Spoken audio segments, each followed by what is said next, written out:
Alors me voilà sur le chemin d'une petite chapelle perchée dans la montagne du Luberon. Je vais tenter d'en faire de belles photos. Maintenant je n'ai pas d'attente particulière et je vais vous expliquer pourquoi vous avez toutes les raisons de ne pas en avoir vous non plus.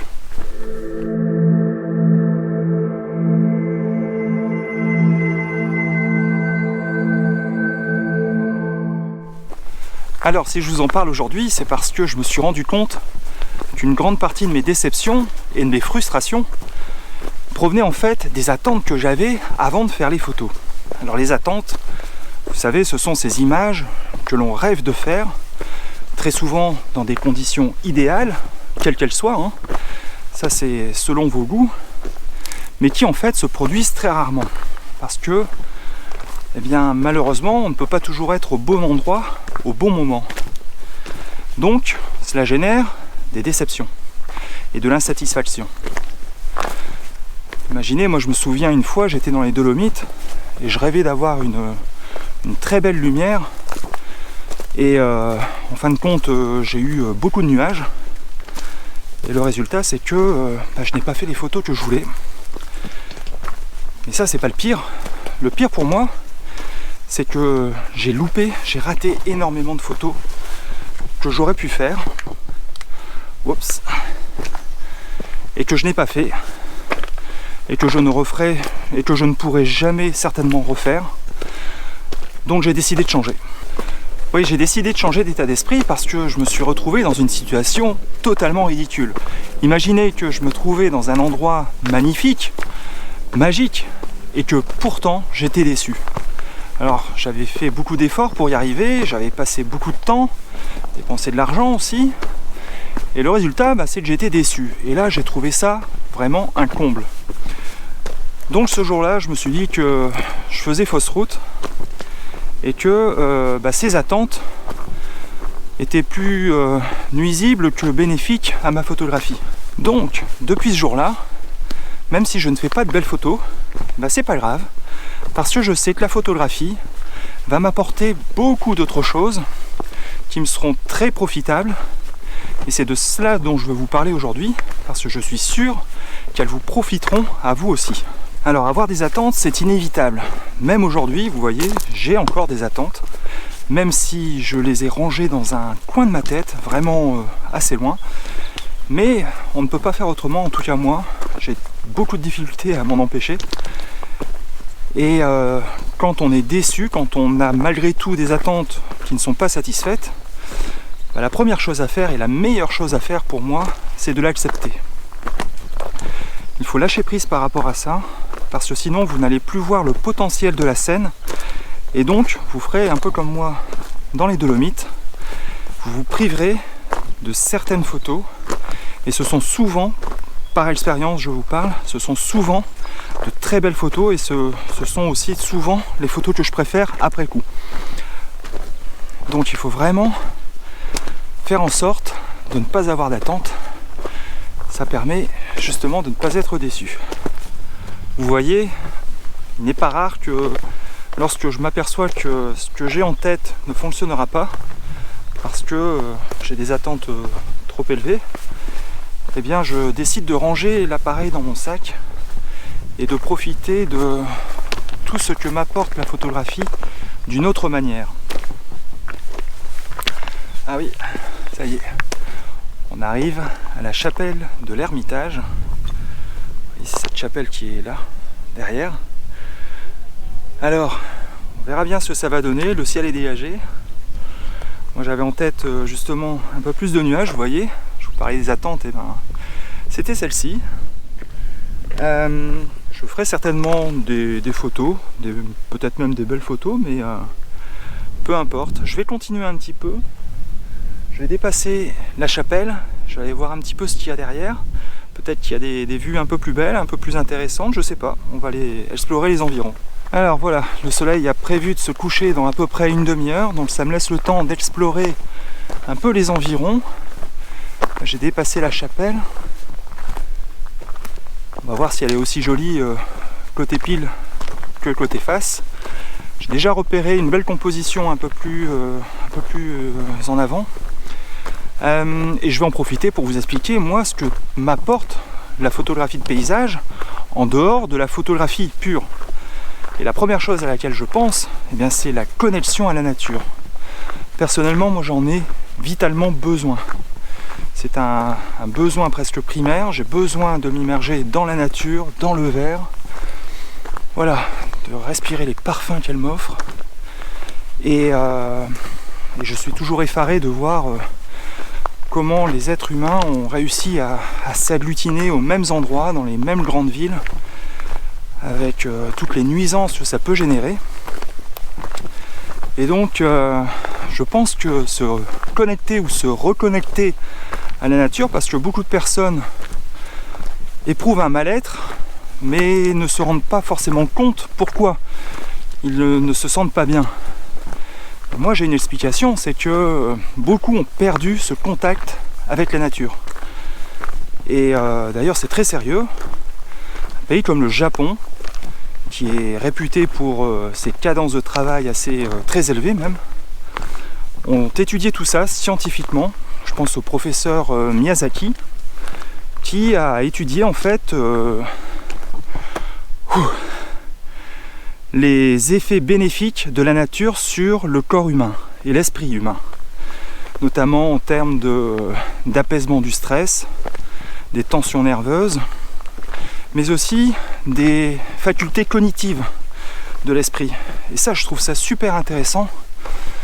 Et je pense qu'on devrait déjà en profiter nous-mêmes et surtout éduquer nos enfants à ce genre de pratique. Alors ça s'appelle le bain de forêt, là-bas, au Japon. Ça s'appelle, je crois, Shinrin-yoku. Et régulièrement, les Japonais sortent en forêt pour se reconnecter à la nature. Et tout ça, ça a été testé scientifiquement, encore une fois, ça a été mesuré. Et là, on est sur du factuel. C'est très sérieux et c'est très positif surtout. Donc, même si je ne fais pas de photos, ou pas de belles photos, et ben voilà, j'ai quand même tout gagné. Donc la connexion à la nature, ne la sous-estimez pas, elle vous apporte énormément de choses et des bienfaits qui sont insoupçonnés. Ensuite, la photographie de paysage, eh ben, ça m'apprend à être patient. Et la patience est une vertu. C'est-à-dire que, comme pour les attentes, vous allez voir que une fois que vous l'aurez accepté, vous accepterez de patienter, que les conditions soient réunies pour réussir la photo que vous avez en tête. Et moi, j'ai des photos que j'ai en tête depuis des années. Je n'ai jamais eu l'occasion de les faire parce que les conditions n'étaient pas réunies. Et je trouve qu'aujourd'hui, apprendre ou réapprendre à être patient, c'est très important parce qu'on vit dans un monde où tout va très vite. On vit dans une société de l'instantané, où on doit être disponible tout le temps, 24 heures sur 24, avec les réseaux sociaux, avec Internet, avec la boîte email sur le téléphone. Bref, on est tout le temps connecté. Et à l'inverse de la nature, on est connecté, pour moi, à des choses qui ne sont pas forcément bénéfiques pour le corps et l'esprit humain. Et tout ça, ça nous fait perdre patience. On est de plus en plus sollicité et incité à aller vite, à tenir les délais, à répondre avant la fin des délais. Et dans une société où tout est urgent, eh bien en fin de compte, plus rien n'est urgent.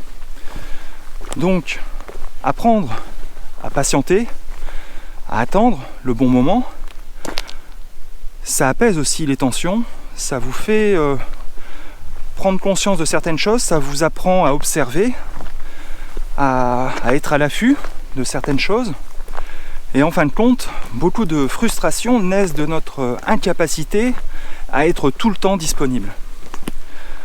Donc, deuxième conseil que j'ai à vous donner, si j'en ai un, c'est d'apprendre la patience. Voilà. Prenez le temps. J'avais déjà fait une vidéo à ce sujet-là.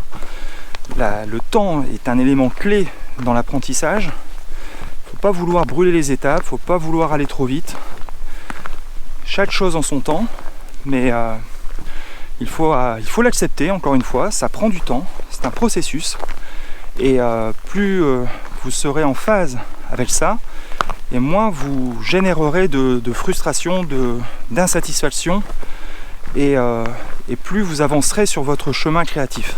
Ensuite, personnellement, moi ce que j'aime en photographie de paysage, c'est que je reste actif, je bouge. Vous voyez là, j'ai le souffle un peu court parce que ça grimpe. Le palpitant s'emballe un peu, mais à la fin de la journée, vous savez pourquoi vous êtes fatigué. Vous avez non seulement établi une connexion avec la nature, mais en plus vous avez pratiqué une activité physique.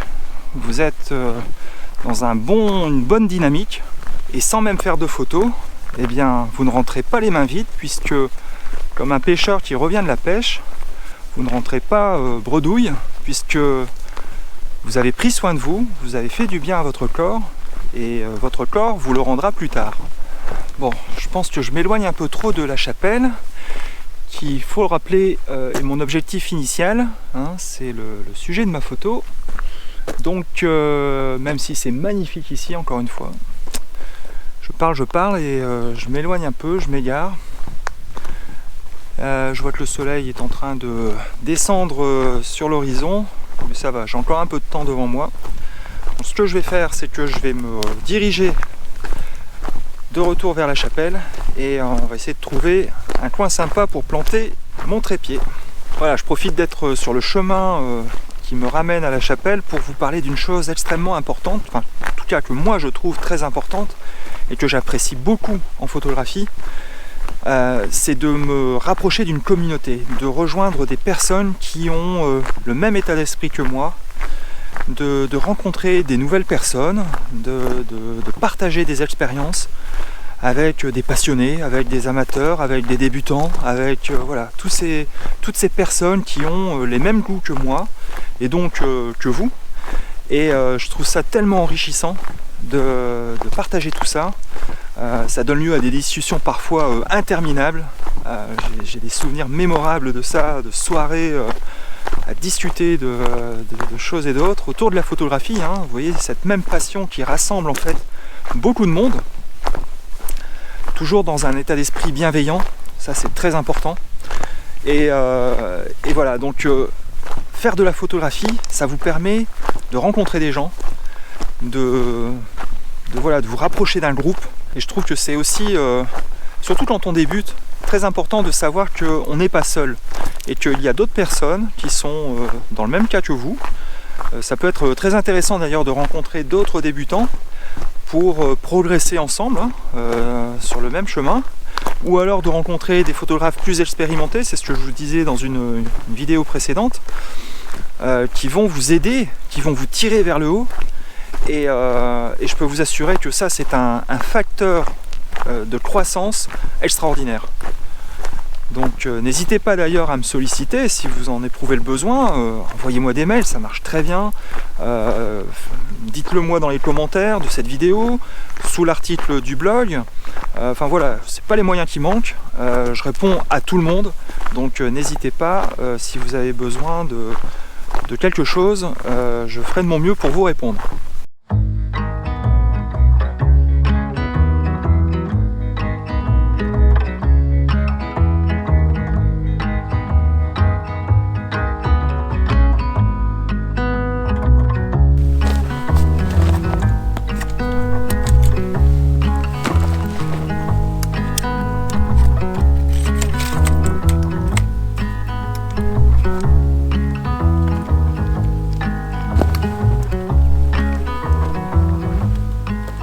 Avant de vous parler des réglages et du choix de la composition que j'ai fait, je vais vous parler d'une autre chose, d'un autre bienfait que me procure la photographie de paysage, c'est qu'elle me permet de vivre le moment présent. Alors, c'est une expression qui est, à mon sens, un peu trop galvaudée, on l'utilise un peu à tort et à travers, on le voit souvent écrit, voilà, c'est utilisé un petit peu à toutes les sauces, mais c'est très important. Il faut, pour moi, apprécier un moment, il faut pouvoir le vivre. Et paradoxalement, la photographie vous le permet et vous en empêche aussi à la fois. C'est-à-dire que lorsque vous êtes trop concentré sur vos réglages, sur voilà, la photographie en elle-même, vous en oubliez quelque part l'instant qui existe autour de la photographie. Alors ça dure, c'est très éphémère, ça dure, c'est très rapide, ça ne dure pas longtemps, mais néanmoins, il faut prendre le temps pour moi, et c'est ce que je fais en général à ce moment-là, lorsque je pose mon appareil photo sur le trépied, je profite d'un instant, d'un moment pour m'isoler complètement de la photographie et vivre ma scène. Alors c'est important aussi après pour le post-traitement, parce que tout ce que je vais ressentir pendant ce moment-là, je vais pouvoir aussi quelque part le traduire après dans ma façon de retoucher l'image. Et vivre le moment présent, ça a d'autres bienfaits bien évidemment, hein. On n'est pas dans un niveau méditatif quand même, mais presque. Je dois vous avouer que c'est très souvent aussi dans des endroits comme celui-ci qui inspirent le calme, la sérénité. D'ailleurs, je comprends tout à fait pourquoi des moines ont érigé ici une chapelle. C'est certainement un lieu qui est voué à un culte depuis des millénaires. Si c'était pas une chapelle avant, ça devait être autre chose. Mais des endroits comme ceux-ci incitent à vivre le moment présent. Et je pense que si vous ne le faites pas, vous passez à côté de quelque chose. Voilà, donc vous voyez, on quitte le domaine de la photographie pour entrer dans un autre domaine qui est le bien-être, la recherche de la réalité. Et c'est ce que vous procure la photographie de paysage. Okay, alors maintenant, côté réglage, j'ai choisi donc le mode priorité à l'ouverture. Hein. Tout simplement, je ne m'embête pas. Ici, il y a suffisamment de lumière pour que l'appareil puisse gérer correctement. Moi, ce que je veux, c'est d'abord une ouverture à f11, donc une ouverture standard, pour que je puisse avoir une profondeur de champ suffisante. Mon premier plan n'est pas tout près de mon appareil, donc je n'ai pas besoin d'avoir une ouverture plus petite. Ensuite, j'ai réglé la sensibilité ISO à son minimum, à ISO 100, et j'ai opté pour un cadrage vertical, comme vous le voyez, puisque le chemin en fait qui mène à la chapelle est très important dans ma photographie, puisque il va naturellement guider le regard vers mon sujet, et je choisis donc un cadrage vertical parce que c'est le cadrage qui va davantage le mettre en valeur, plus qu'un cadrage horizontal. Alors, je ferai également des photographies en cadrage horizontal parce que malgré tout, je pourrais quand même tailler dans l'image après. Et qui sait, ça fera aussi peut-être une très belle image en cadrage horizontal. Mais voilà, j'ai choisi de me placer sur le chemin, vous voyez, hein, vraiment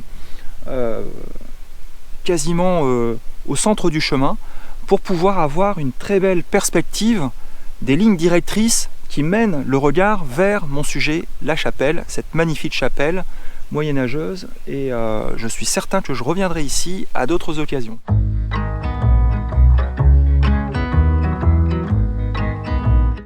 Bon, et bien comme prévu, il n'y a pas un seul nuage dans le ciel, donc je n'aurai pas les conditions que j'espérais. Ce n'est pas grave, puisque c'était aussi le but de cette vidéo, c'était de vous montrer que même sans faire de belles photos, enfin en tout cas les photos que l'on espérait, on peut toujours en retirer quelque chose.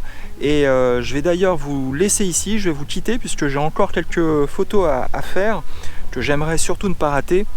Et ce moment-là va passer très vite, donc j'espère que cette vidéo vous aura apporté quelque chose, qu'elle vous permettra de progresser encore, et puisqu'elle s'inscrit aussi dans une logique de long terme, hein. Tout cela, ça prend du temps, il faut l'intégrer, il faut l'assimiler, il faut le pratiquer, mais vous verrez qu'au final, vous reviendrez toujours meilleur de votre sortie. Si ce n'est pas en photographie, ça sera sur d'autres plans, dans d'autres domaines, vous évoluerez de toute manière. Voilà, je vous dis à bientôt pour de nouvelles aventures. N'hésitez pas non plus à lire l'article sur le blog qui va un peu plus dans le détail sur certains aspects. Et puis d'ici là, eh bien moi je vous souhaite de bonnes photos et à bientôt. Ciao!